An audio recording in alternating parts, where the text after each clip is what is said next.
Continuamos entonces con nuestro estudio expositivo acerca de esta oración modelo que nos ha dejado el Señor Jesucristo, conocida como el Padre Nuestro.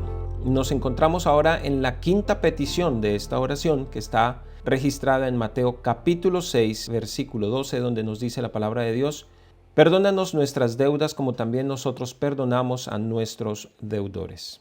Vemos que esta petición tiene dos direcciones. Y después de haber profundizado ampliamente por dos mensajes, en la primera dirección, que es la más importante de todas, el más importante de todos los temas del cristianismo, el perdón que necesitamos de Dios, vamos a entrar hoy en materia a ver la segunda dirección, la que tiene que ver con el perdón que debemos conceder a quienes nos ofenden. Todos debemos con ello entonces ser perdonados por Dios, pero también debemos ser perdonadores de otros. En sexto lugar, perdónanos como también perdonamos. Mateo capítulo 6, versículo 12 y Lucas 11, 4. Tercera parte. En nuestro estudio anterior definimos el término deudas que Mateo está usando en esta cita. La palabra original es el griego ofílima y es uno de los muchos términos que utiliza la palabra de Dios o el Nuevo Testamento para referirse a la palabra pecado. Mateo menciona deudas porque el pecado siempre es visto ante los ojos de Dios como una deuda, pero no de tipo monetario, sino una deuda de tipo moral y espiritual que todos contraemos con Dios. Todo aquel que contrae una deuda es un deudor.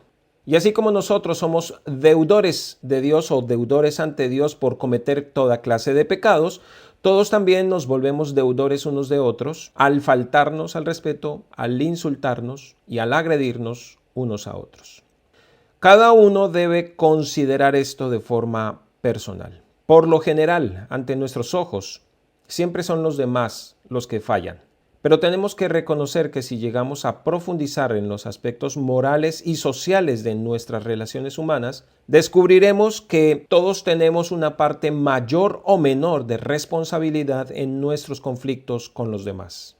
Así que asumir que yo también soy culpable por el conflicto no es ni habitual ni tampoco es fácil. La primera responsabilidad es de tipo activa. Esta recae sobre nosotros cuando llenos de ira y enojo respondemos con malas palabras y ofensas que hacen sentir mal a las demás personas y con malas actitudes que nos llevan a actuar de forma descomedida, causando enemistades entre nuestros hermanos o con nuestros hermanos. Esa es la primera responsabilidad de tipo activa. La segunda responsabilidad es de tipo pasiva, donde influye enormemente no lo que hacemos, sino lo que dejamos de hacer. En este punto hablamos de todo tipo de indiferencia por aquellas personas que tienen un vacío emocional o que están pasando por una crisis o que están pasando por una necesidad de tipo moral. No hay palabras hirientes, no hay ofensas directas, no hay nada que dé lugar a que estas personas se irriten con nosotros, pero sí que hay una enorme falta de interés, no se les brinda compañía, no se les dedica tiempo para escucharlas, no se les ha dado un buen consejo o una palabra de aliento que tal vez necesitan con urgencia. No se ha hecho el mal, pero tampoco se ha hecho el bien que podíamos haber hecho y que quizás debíamos haber hecho. A esto la palabra de Dios nos dice en Santiago capítulo 4 versículo 17 que al que sabe hacer lo bueno y no lo hace, le es pecado. Bíblicamente, mucha de la maldad que hay en el mundo es un reflejo de lo que hay en nuestro corazón. El mismo Señor Jesús nos dice en Mateo capítulo 15, versículo 19, porque del corazón salen los malos pensamientos, los homicidios, los adulterios, las fornicaciones, los hurtos, los falsos testimonios, las blasfemias. Y también Santiago capítulo 4 versículo 1 nos dice que las guerras y los pleitos entre nosotros provienen de nuestras pasiones, las cuales combaten en nuestros miembros. Solo Dios sabe cuántas formas diversas de pecado, cuánto rencor, cuánto odio y cuántos malos deseos y cuánta maldad brotan de nuestros corazones diariamente. ¿Qué pasaría con nosotros si fuera posible proyectar en una pantalla a nuestros seres queridos y amigos un video con todas las cosas que se maquinan en nuestro corazón? Creo que sería bastante vergonzoso para todos, ¿no es así?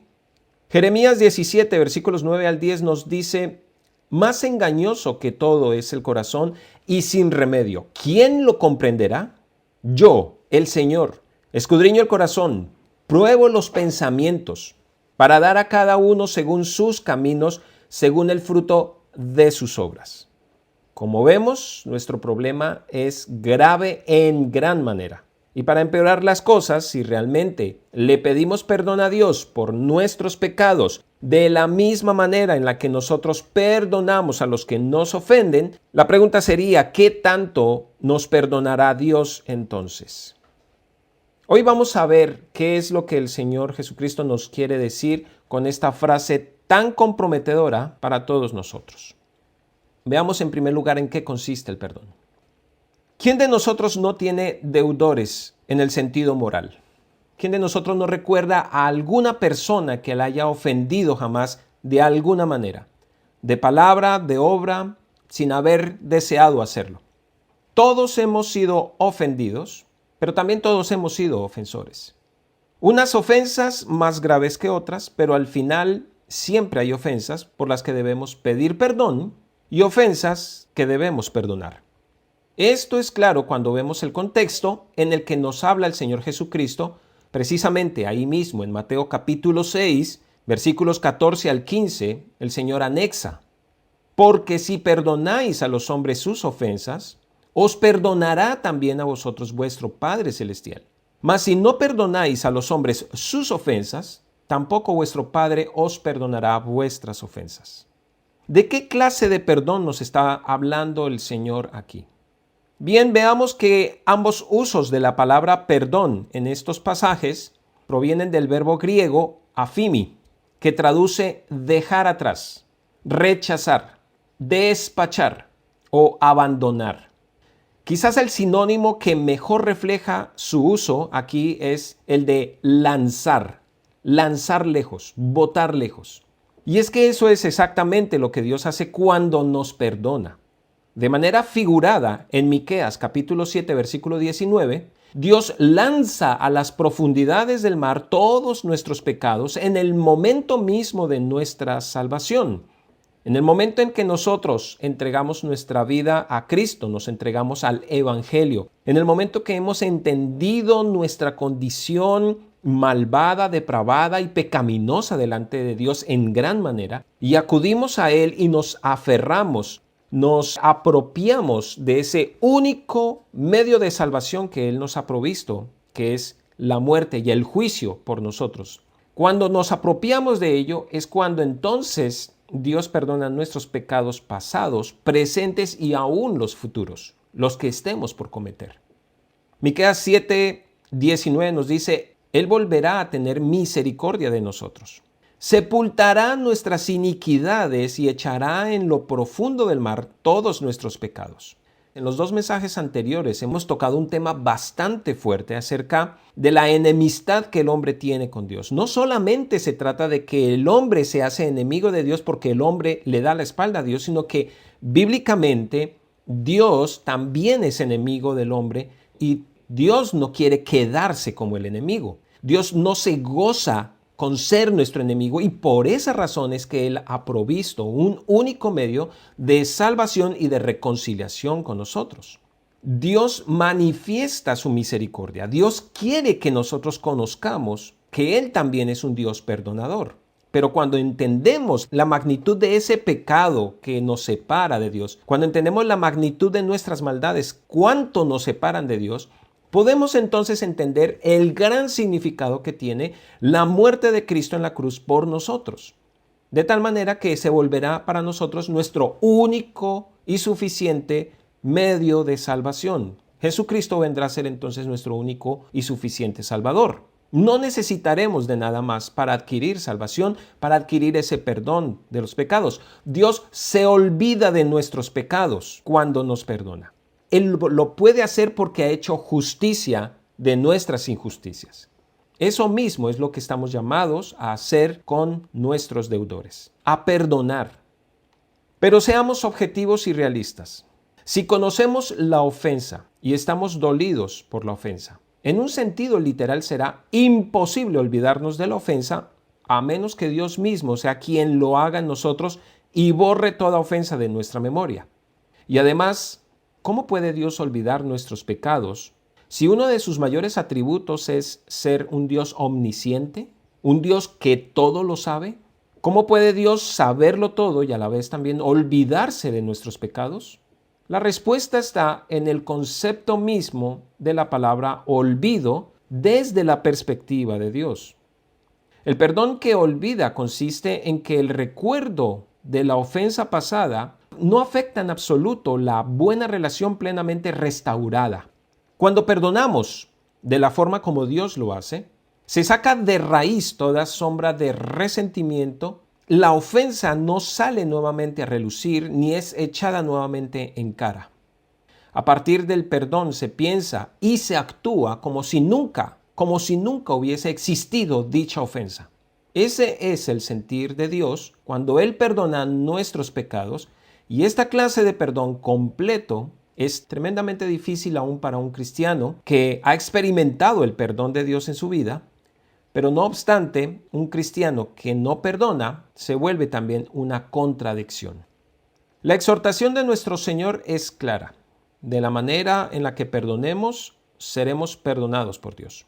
Pero aquí no se está hablando de un perdón salvífico, del perdón de pecados para salvación eterna.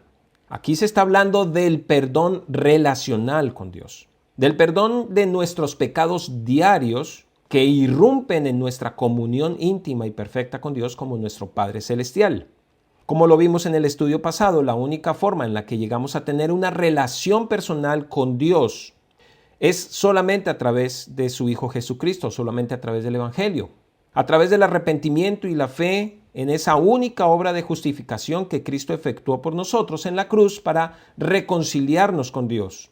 Solamente a partir de ese momento, solamente a partir de ese acto, pasamos de ser enemigos de Dios a ser hijos amados de Dios. Y así también lo dice el apóstol Pablo en Romanos 8:1, que ahora, como hijos de Dios, ninguna condenación hay para los que están en Cristo Jesús. Aunque hayamos sido definitivamente salvados a través de Cristo, no podemos olvidar que el pecado, nuestro segundo gran enemigo, seguirá morando en cada uno de nosotros. Tales pecados no cambian la declaración de justos que Dios hace de aquellos creyentes que son identificados con Cristo. Dios no cambia su declaración, Él nos declara justos y Él nos limpia a través de Cristo por medio de su sangre. Pero estos pecados sí que afectan en nuestra relación de hijos con Dios. Así como la relación y la comunicación entre un padre y su hijo se ven afectadas por la desobediencia del hijo, por el mal comportamiento del hijo, así sucede también con Dios. El hijo no deja de ser hijo. El hijo no deja de ser amado por el padre. El padre no deja de amar y no deja de cuidar a su hijo. Pero la relación entre ellos no será la misma como cuando ambos están alegremente en buenos términos. Y asimismo, como un padre se duele cuando sus hijos están en discordia entre ellos y no se relacionan bien, discuten y pelean entre ellos, asimismo Dios se entristece cuando nosotros no perdonamos a nuestros hermanos. La razón por la que debemos y podemos perdonar a nuestros hermanos, a nuestro prójimo y aún a nuestros enemigos es porque hemos recibido y hemos experimentado del acto más grande del perdón de Dios. Por eso, todos aquellos creyentes que llegamos ante Dios en busca de su perdón relacional, solo lo hallaremos si hemos perdonado y olvidado las faltas que otros nos han hecho. La oración de David en el Salmo 51 nos ilustra muy bien este principio del perdón relacional, no del perdón salvífico, perdón relacional.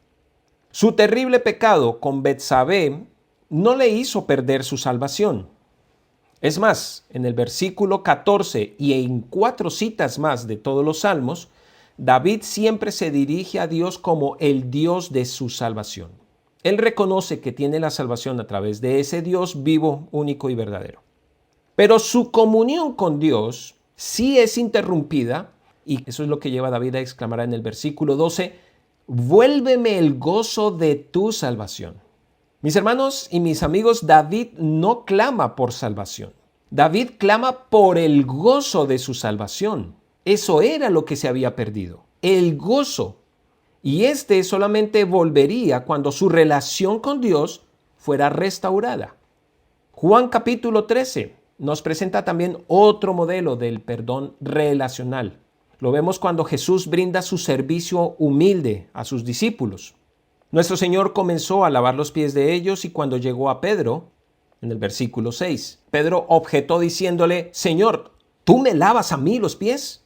Al apóstol no le pareció apropiado ni digno que el Señor Jesucristo, el mismo Dios del universo, realizara una tarea que era reservada exclusivamente para los esclavos. Incluso después de que Jesús le explicó que era algo que iba a entender después, no lo iba a entender ahora, nos dice el versículo 7, le dijo en el versículo 8, no me lavarás los pies jamás. A lo que Jesús le respondió, si no te lavare, no tendrás parte conmigo. Pedro se fue hasta el extremo como de costumbre, y exagerando las cosas le manifestó a Jesús en el versículo 9. Señor, no solo mis pies, sino también las manos y la cabeza. Lávame entonces todo el cuerpo, si se trata de tener parte contigo. Aquí viene lo importante. Entonces el Señor le responde en el versículo 10. El que está lavado no necesita sino lavarse los pies, pues está todo limpio. Y vosotros limpios estáis, aunque no todos. Eso lo decía también, obviamente, por el traidor que le iba a entregar. En esta analogía, el Señor Jesucristo, los apóstoles habían sido totalmente limpiados de sus pecados por medio de la salvación que Jesús les daría en la cruz. Él ya los tenía redimidos y reconciliados con el Padre, a excepción también del traidor Judas Iscariote, una experiencia que no necesitaba repetirse, y es una experiencia que no se va a volver a repetir. La palabra de Dios nos dice que Cristo murió una sola vez y para siempre por el pecado de todos. Lo único que ellos sí necesitaban repetir era que se lavaran los pies unos a otros. Esto es una analogía, un simbolismo, una figura de lo que significa la confesión y la limpieza mutua y diaria de aquellos pecados que perturban la relación con sus hermanos y con Dios también. Aunque la razón más profunda y más importante para perdonar a los demás es la de disfrutar plenamente de nuestra relación perfecta con Dios, hay al menos otros 7 motivos para hacerlo. Así que esta instrucción viene a ser prácticamente solo para aquellos que son verdaderos hijos de Dios, aquellos que han conocido el perdón salvífico de Dios, aquellos que se han arrepentido de sus pecados y han creído en Jesucristo como su único y suficiente Salvador. Aquellos que han entregado su vida a Jesús reconociéndole como su Señor. En primer lugar, perdonar es lo que más nos asemeja a Dios. Perdonar es lo que los creyentes podemos hacer que más nos hace semejantes a Dios. Recordemos que cuando la Biblia nos dice en Génesis capítulo 1 versículo 27 que Dios nos creó a su imagen y conforme a su semejanza, habla básicamente de 3 aspectos. En primer lugar, Dios nos creó con un intelecto para poder conocer a Dios. En segundo lugar, Dios nos creó con emociones para poder amar a Dios. Y en tercer lugar, nos creó con una voluntad propia para decidir por nosotros mismos, seguirle y buscarle. Y esos mismos 3 aspectos tienen que estar involucrados en el perdón que Él quiere que nosotros experimentemos. Cuando perdonamos, debemos ser conscientes de lo que es el perdón, debemos hacerlo con una buena actitud y debemos hacerlo voluntariamente. Nada es más divino que perdonar. El ansioso perdón que le prodigó el Padre a su Hijo descarriado en aquella parábola del Señor en Lucas 15, de los versículos 20 al 32, ejemplifica la misericordiosa disposición de Dios por perdonar a los pecadores arrepentidos. Y ese debe ser el mismo patrón que los creyentes debemos imitar. Es cierto que algunas faltas no son fáciles de olvidar. Como el pecado aún mora en nosotros, nos va a ser muy difícil deshacernos de ellas, así como de nuestro orgullo. El perdón es la principal característica de la justicia de Dios y de todo fiel cristiano verdadero cuyo corazón ha sido verdaderamente regenerado por Dios. Como aún fallamos en ser coherentes con esa característica cristiana, es por eso que somos exhortados a perdonar aún a nuestros enemigos. Perdonamos porque hemos sido perdonados y porque esas faltas que cometen las otras personas contra nosotros las podemos depositar en el mismo lugar donde Dios ha depositado nuestras faltas, en Cristo. Nuestra mayor motivación a perdonar es el ejemplo de Cristo con nosotros. Pablo también nos dice en Efesios capítulo 4, versículo 32, sed benignos unos con otros, misericordiosos, perdonándoos unos a otros, como Dios también nos perdonó a vosotros en Cristo. Los ciudadanos del reino de Dios podemos incluso perdonar a nuestros enemigos porque hemos sido bendecidos con la misericordia y el perdón eterno de Dios.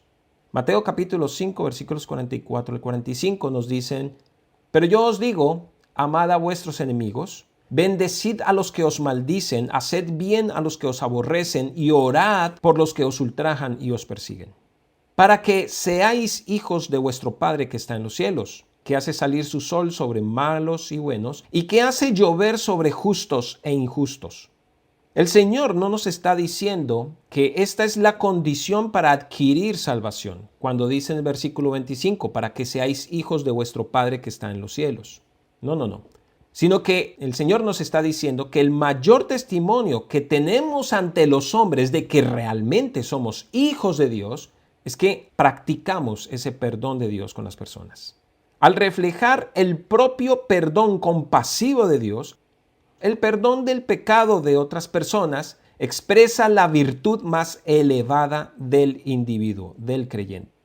El Proverbio 19:11 nos dice, la cordura del hombre detiene su furor y su honra es pasar por alto la ofensa.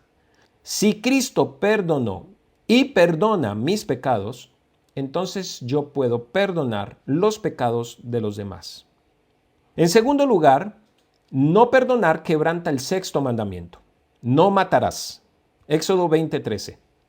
Este mandamiento no solamente prohíbe el asesinato físico, sino que también prohíbe la falta de perdón que nos convierte en asesinos desde el corazón. En Mateo capítulo 5, de los versículos 21 al 22, nuestro Señor Jesucristo nos dice, oísteis que fue dicho a los antiguos, no matarás, y cualquiera que matare será culpable de juicio. Pero yo os digo que cualquiera que se enoje contra su hermano será culpable de juicio. Y cualquiera que diga necio a su hermano será culpable ante el concilio.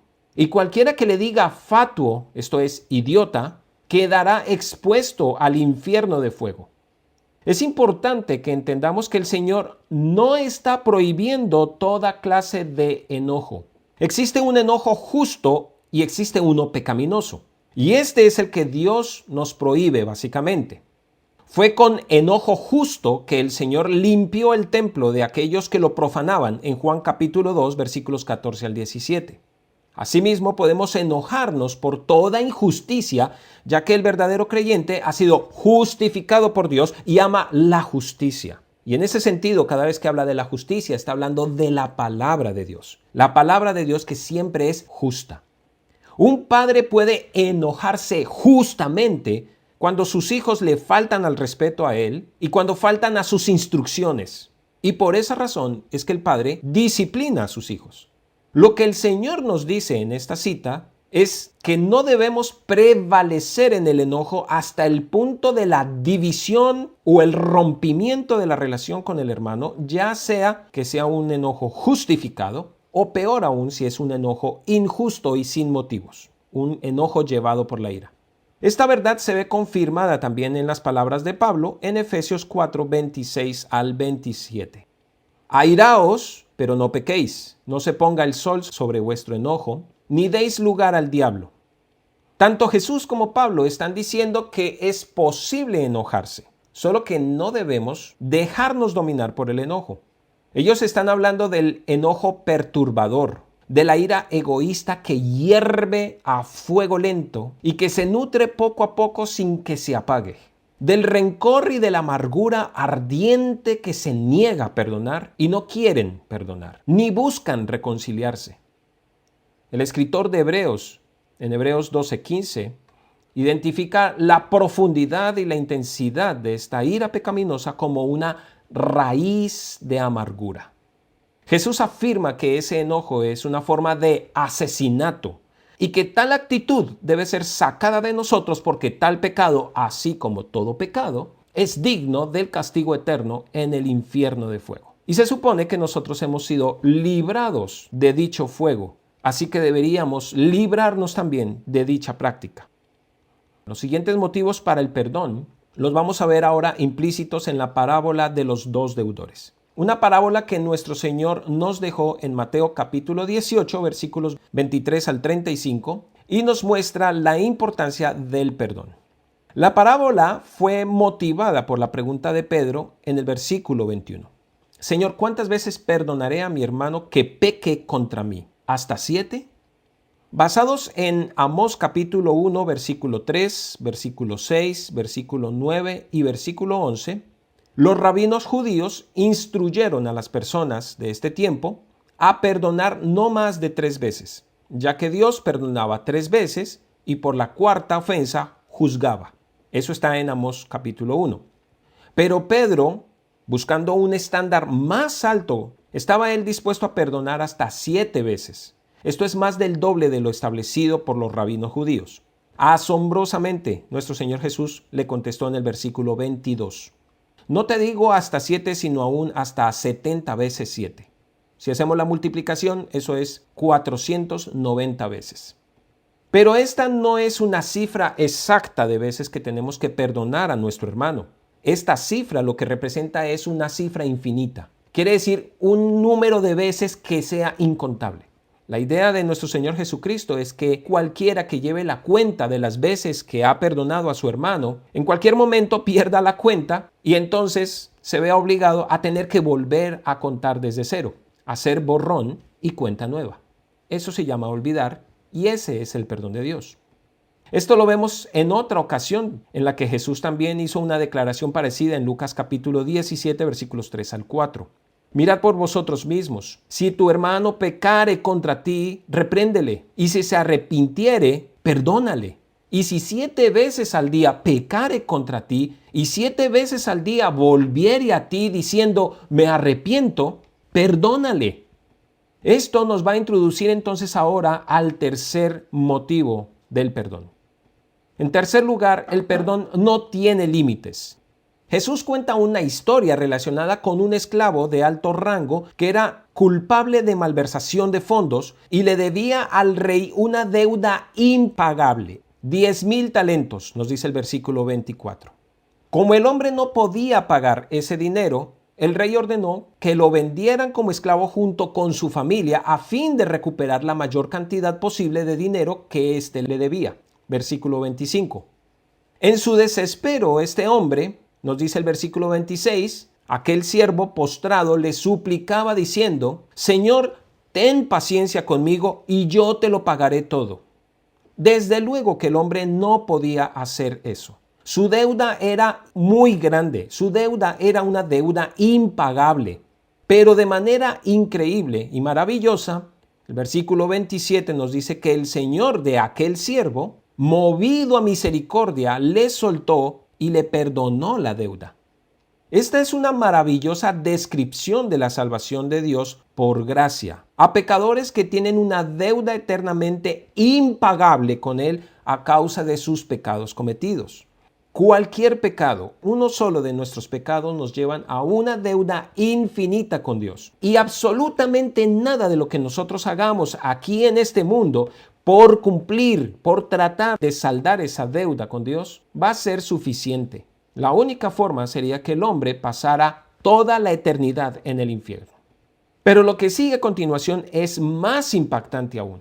Al salir de la presencia del rey, nos dice el versículo 28, que aquel siervo halló a uno de sus consiervos que le debía 100 denarios. Y haciendo de él, le ahogaba diciendo, págame lo que me debes.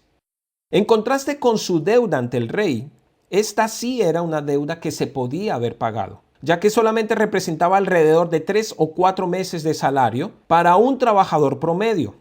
Recordemos que un denario era lo que recibía un trabajador por una jornada de trabajo.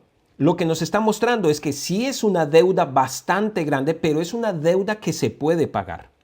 Vamos al versículo 29. El deudor le hizo la misma súplica que le acababa de hacer al rey. Versículo 29. Ten paciencia conmigo y yo te lo pagaré todo. Pero a diferencia del rey, quien compasivamente lo había perdonado, nos dice el versículo 30 que éste no quiso hacerlo, sino que le echó en la cárcel hasta que pagase la deuda. La respuesta de este hombre fue absurda y fue incomprensible. ¿Cómo podía alguien a quien se le había perdonado una deuda impagable negarse a perdonar a quien le debía solo una cantidad insignificante comparada con su deuda? Eso es lo que señala el Señor Jesucristo aquí. Aquellos a quienes se les ha perdonado por completo la deuda impagable que debían ante Dios, no tienen el derecho de mostrar una actitud vengativa, amargada y no compasiva de no perdonar las ofensas triviales que otros cometen contra ellos. Este tercer principio nos introduce en el cuarto principio. En cuarto lugar, no perdonar usurpa la autoridad de Dios. Muchos aseguran que no pueden perdonar a otros porque no son como Dios. Pero si tenemos en cuenta que Dios, que es la persona más santa y la más ofendida con nuestros pecados, perdona todas nuestras ofensas y las de nuestros hermanos, con mayor razón nosotros deberíamos hacerlo, ya que al ser menos santos, hemos sido menos ofendidos. Es razonable pensar que a quienes Dios les ha perdonado mayores pecados, estos perdonen las ofensas menores que se les han hecho. Por eso negarse a perdonar es estar en una actitud o ponerse en una actitud que habla por sí misma, demuestra orgullo, soberbia, altivez. Es intentar ponerse por encima de Dios mismo, porque con esto le estamos diciendo a Dios: mis faltas contra ti no fueron tan graves como las que esa otra persona ha cometido contra mí. Mis pecados contra ti, Dios, no son para nada comparados con esa ofensa que mi hermano o mi hermana ha cometido conmigo. Y por esa razón no lo perdono. Esa actitud nos muestra pretender tomar de las manos del Señor la espada de su juicio divino para aplicarla nosotros mismos contra otras personas. Por eso digo que es usurparle a Dios su derecho de tomar represalias contra el pecado. Pablo dice en Romanos 12:19, no os venguéis vosotros mismos, amados míos, sino dejad lugar a la ira de Dios, porque escrito está, mía es la venganza, yo pagaré, dice el Señor. Solo nuestro Dios tiene el perfecto entendimiento de nuestras ofensas y de las que cometen los demás contra nosotros, y solamente Él tiene la autoridad final para actuar con santidad y con justicia. Pensemos en esto. O bien, mi Dios puede justificar al pecador que nos ha hecho muchísimo daño, y en ese caso nosotros no somos nadie para darle un juicio contrario del que Dios le está dando. O mal puede ser que esta persona nunca reconozca a Cristo como su Salvador personal y entonces tendrá que pagar en el infierno por todos sus actos, incluido por las ofensas que ha cometido contra mí. En quinto lugar, quien no perdona perderá la comunión de otros cristianos. En el versículo 35 continúa nuestro Señor relatando que viendo sus consiervos lo que pasaba, se entristecieron mucho y fueron y refirieron a su Señor todo lo que había pasado. Después de presenciar que el hombre a quien se le había perdonado tanto se negaba a perdonar a su consiervo, los otros siervos informaron de tal conducta al rey.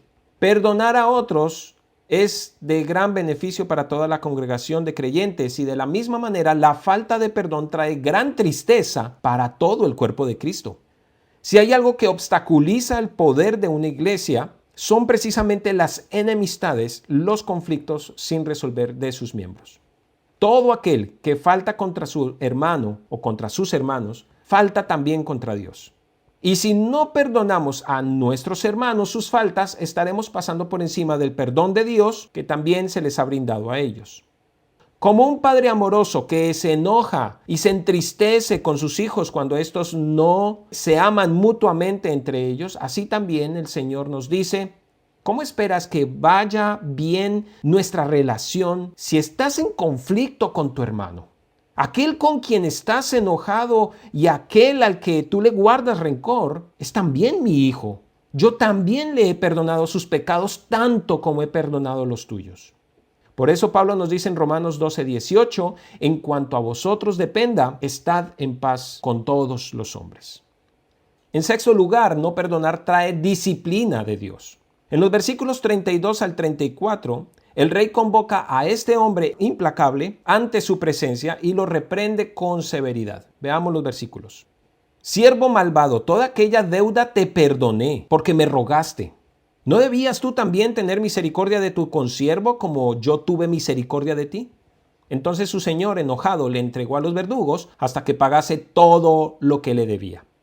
Si bien los creyentes que pecan al no perdonar a otros no pierden su salvación, tampoco escapan a la disciplina del Señor. La fuerte expresión verdugos indica aquí lo doloroso de este castigo que puede implicar pérdida de gozo, pérdida de paz, pérdida de la seguridad de la salvación, que es muy diferente a la salvación en sí. Es sencillamente la aflicción que viene sobre el creyente, piensa que no es salvo, así como también trae conflictos, estrés y dificultades. El Señor Jesús ordena a sus seguidores: sed pues misericordiosos como también vuestro Padre es misericordioso, en Lucas 6:36. Mientras que Santiago capítulo 2 versículo 13 advierte: juicio sin misericordia se hará con aquel que no hiciere misericordia. Pedir perdón y perdonar a los demás nos libra de la disciplina de Dios y nos hace irreprensibles. ¿Qué significa irreprensibles? Libres de reprensión. Aquel que pide perdón tan pronto como falla está libre de que se le reprenda o se le llame la atención, y de igual manera sucede con todo aquel que perdona aún antes de que le pidan perdón. Si vemos la falta de perdón como una detestable carga pesada que nos esclaviza y no nos dejará vivir en paz, buscaremos a toda costa librarnos de esa carga tan pronto como podamos, tan pronto como ésta llega a nosotros. Donde no hay una actitud de perdón, hay pecado. Y donde hay pecado, siempre habrá reprensión y disciplina. En cuanto al perdón, Dios nos tratará como nosotros tratemos a los demás. Por eso debemos perdonar a los otros del modo gratuito y misericordioso que Dios nos ha perdonado y que Él nos perdona. Para finalizar, en séptimo lugar, no perdonar hace a un individuo no apto para adorar a Dios. Jesús declaró en el Sermón del Monte, en Mateo capítulo 5, versículos 23 al 24, por tanto, si traes tu ofrenda al altar y allí te acuerdas de que tu hermano tiene algo contra ti, deja allí tu ofrenda delante del altar y anda, reconcíliate primero con tu hermano y entonces ven y presenta tu ofrenda. La reconciliación siempre precede a la adoración. Cuando un creyente está consciente de un conflicto con otra persona o de una falta de perdón hacia ella, es necesario resolver la situación de conflicto antes de acudir a Dios. De lo contrario, seremos hipócritas. Esto es lo que hace que esta petición sea tan delicada y comprometedora para ser recitada a la ligera o repetitivamente. Toda falta contra nuestro hermano debería de resolverse de forma personal y privada y en secreto. Porque cualquiera que en lugar de actuar cristianamente llegara a exponer públicamente las faltas de los demás, esas faltas que nos han hecho a nosotros, inflándolas con una perversidad y difamando a su hermano para mostrarse ellos mismos más espirituales, y luego esta persona llegara a decir, como ruega en el Padre Nuestro: Padre, perdónanos nuestras deudas como nosotros también hemos perdonado. Esa oración equivaldría a decirle al Señor: Señor, descubre mis faltas y mis pecados a los ojos de todo el mundo. Humíllame, difámame y húndeme sin misericordia, porque así es como yo lo he hecho también con mi hermano. Sin darnos cuenta, esa es la navaja de doble filo que ponemos en nuestras manos cuando juzgamos y no perdonamos y luego procedemos como loros a repetir el Padre Nuestro sin saber lo que estamos diciendo. En conclusión, es hora de tomarnos en serio estas palabras de Jesús, porque la cuestión es sumamente seria y gracias a Dios lo que Él nos pide, aunque a veces sea muy difícil, no es imposible. ¿Cómo podemos perdonar como Dios quiere que perdonemos? ¿Cómo tener un espíritu y una actitud perdonadora? ¿Cómo restaurar cualquier relación rota, más aún tratándose de personas que son hermanos en la fe? Tenemos 3 factores muy poderosos. En primer lugar, el perdón de Dios es el factor fundamental. Dios ha cancelado la deuda infinita que teníamos con Él a través de su Hijo Jesucristo. Si nosotros no nos hemos apropiado de su obra salvífica por nosotros, como nuestro único medio de salvación, nosotros seguiremos en enemistad con Dios y seguiremos siendo esclavos del pecado. Y en esa condición será imposible agradar a Dios o poner en práctica el perdón de Dios. Así que en primer lugar debemos tener el perdón de Dios.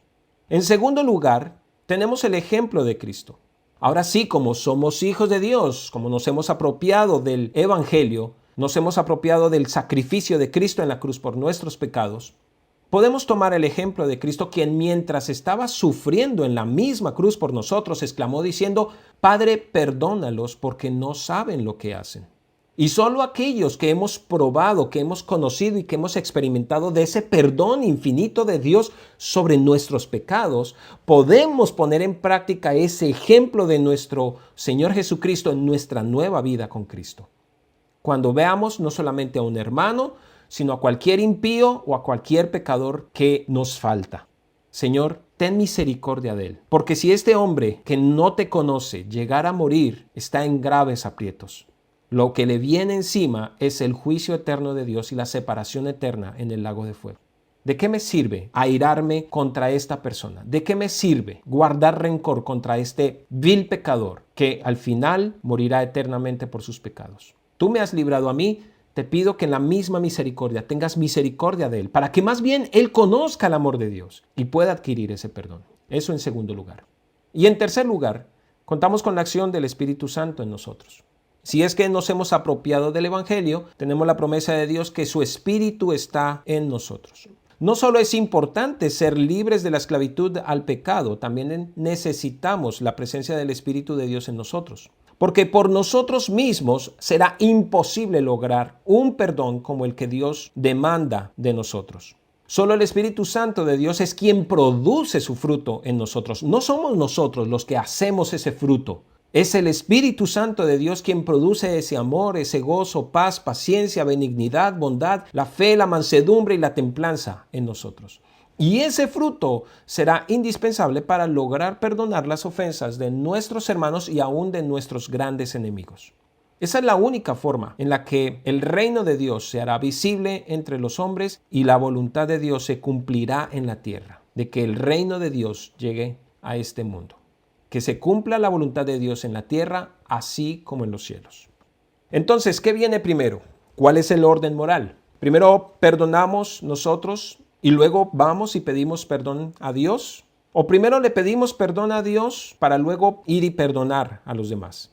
Pues ninguna de las dos, sino que ambas cosas deben formar parte de un todo, de forma inseparable y simultánea. Tan pronto como descubrimos la realidad detestable de un pecado y de una falta cometida contra nosotros, debemos perdonar de inmediato, desde el corazón, más aún si se trata de un hermano en la fe. Y tan pronto como descubrimos la realidad detestable de un pecado o de una falta que hemos cometido contra otra persona, debemos de inmediato pedir no disculpas, sino perdón, más aún si se trata de un hermano en la fe. Ninguno de nosotros está exento de cometer faltas y pecados, pero esta actitud inmediata de perdonar y de pedir perdón es lo que nos hará irreprensibles, libres de toda clase de reprensión o libres de todo llamado de atención, ya sea de Dios o de otros hombres. El Señor nos ha dado esta instrucción de perdonar porque la amargura llega a reinar fácilmente en el corazón humano. A veces llega a durar toda nuestra vida. Y lo más natural en nosotros es retener los deseos de venganza, mantener las enemistades con las personas que nos ofenden y con un gran esfuerzo logramos llegar a pedir perdón a medias, que en definitiva no es más que un falso perdón. Puede que la llama del odio se haya apagado, pero si aún quedan las brasas del resentimiento, estas serán igualmente destructivas. Nuestra relación se rompe en última instancia porque una o ambas partes involucradas son reacias a perdonar y están llenas de enojo y de amargura. Y el precio por no perdonar es demasiado elevado. Resentimientos, amargura interior que nos esclaviza, amargura interior que daña también nuestro cuerpo, heridas abiertas que no se le permite sanar, enemistades, relaciones rotas, matrimonios destruidos y toda clase de pleitos, crímenes que vemos en el mundo. Y tal conducta es autodestructiva, consume la vida misma de quienes no perdonan. Nos surge perdonar, no solo para que Dios nos perdone a nosotros, sino porque negarnos a perdonar es retener pecado en nuestro interior que va a ir creciendo conforme lo alimentamos y nos va a ir destruyendo.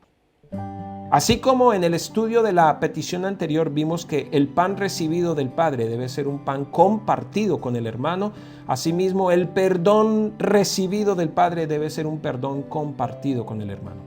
Y puede que parezca muy duro, pero la verdad es que solo quienes han experimentado el perdón infinito de Dios pueden poner en práctica ese perdón de Dios hacia su prójimo, ese perdón que consiste en olvidar. Toda ofensa perdonada nunca más deberá salir a la luz, nunca más deberá ser echada en cara y nunca más deberá volver a producir resentimiento. Perdonar es pensar, sentir y actuar como si nunca hubiese existido la ofensa. Ese es el sentir y el actuar de Dios cuando Él perdona nuestros pecados.